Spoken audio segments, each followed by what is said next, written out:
بسم اللہ الرحمن الرحیم الحمد للہ رب العالمین والصلاة والسلام علی رسولہ الکریم وعلی آلہ واصحابہ اجمعین اما بعد۔ حضرت مولانا راحت علی صاحب نے جو نصیحتیں فرمائی ہیں، اللہ تبارک و تعالیٰ اپنے فضل و کرم سے ہم سب کو ان پر عمل کرنے کی توفیق عطا فرمائے۔ اس وقت ایک مختصر بات آپ حضرات سے عرض کرنی ہے، وہ یہ کہ یہ کورونا کی وبا جو کافی عرصے سے ہمارے ہاں چل رہی ہے، بلکہ پوری دنیا میں، تو اس کی ایک دوسری لہر آج کل آئی ہوئی ہے، اور ڈاکٹروں کا کہنا ہے کہ یہ پہلے سے زیادہ شدید نوعیت کی ہے، اور خود ہمارے جاننے والوں میں، اصحاب مدارس میں، مساجد کے سے تعلق رکھنے والوں میں ایک بہت بڑی تعداد اس وقت اس کورونا کی بیماری میں یا مبتلا ہے یا وفات پا چکی ہے۔ اس وقت مجھے ہمارے ایک بہت ہی محسن ڈاکٹر ہیں، ڈاکٹر عبدالباسط صاحب، جو بقائی اسپتال کے ذمہ دار ہیں اور تبلیغ کے نمایاں ساتھیوں میں سے ہیں، اور بہت متدین ہیں۔ دارالعلوم میں بھی انہوں نے دور حدیث کیا ہے، اور خاص طور پر شکر کے امراض کے ماہر ہیں، دنیا بھر میں ان کا نام ہے۔ پچھلی مرتبہ جب کورونا کی وبا آئی تھی تو انہوں نے مساجد کے سلسلے میں اور جو مختلف علماء کی طرف سے مطالبات آ رہے تھے ان سب کا میں ساتھ دیا تھا۔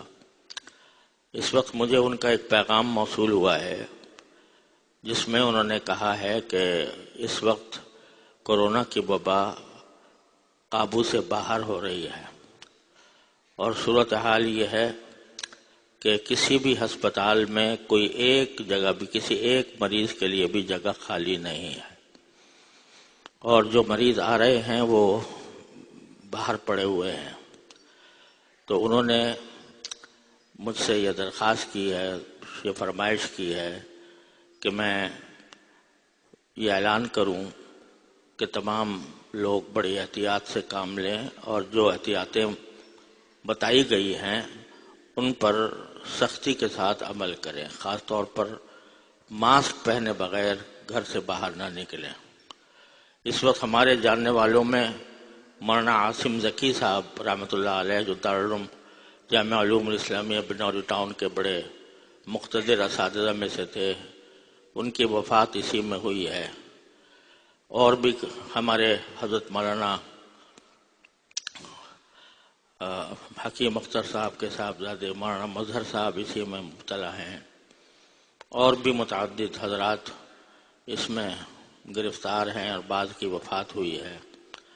تو ایسی وبا کی حالت میں اس میں کیا تکلف اور کیا پریشانی ہے کہ ہم ان ہدایات کی پابندی کریں کہ ماسک کے بغیر جمع نہ ہوں، خاص طور سے جہاں پر اجتماع ہوتا ہے، مساجد میں، مدارس میں۔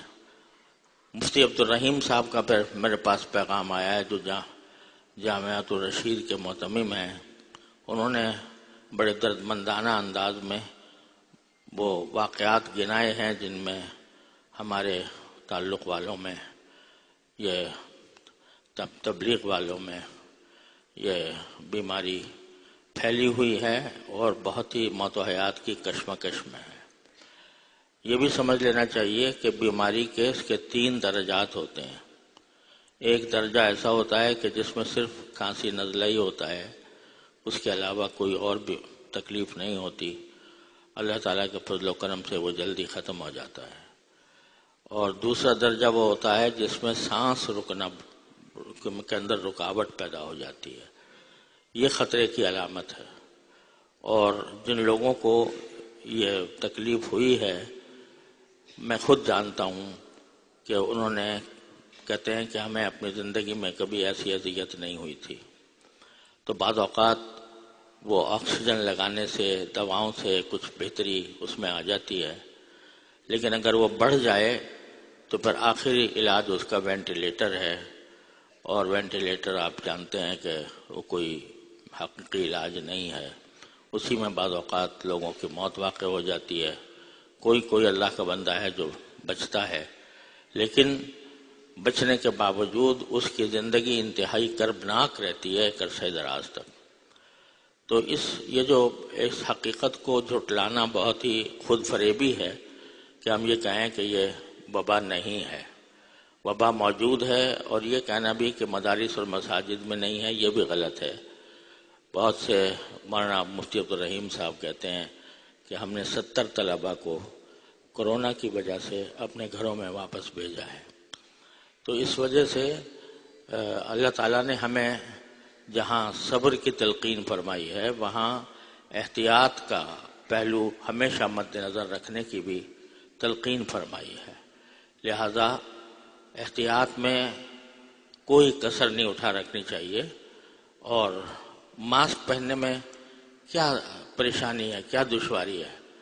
تو اب آئندہ نمازوں کے اندر جو کوئی آئے وہ ماسک پہن کر آئے، اور بغیر ماسک کے مسجد کے اندر داخل نہ ہو۔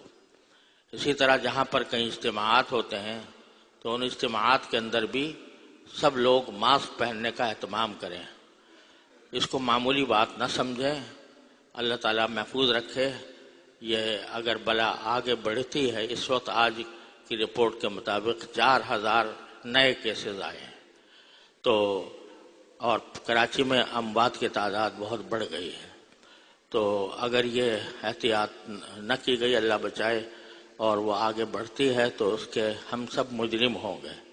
لہذا سب حضرات سے دستبستہ گزارش ہے کہ وہ ماسک پہننے کا اہتمام کریں، اور ماسک پہنے بغیر کسی اجتماع کی جگہ میں ہرگز نہ جائیں۔ اللہ تبارک و تعالی ہم سب کو اس سے محفوظ رکھے، اور خاص طور سے جو بڑی عمر کے لوگ ہیں وہ خاص طور پر اس کا اہتمام زیادہ کریں۔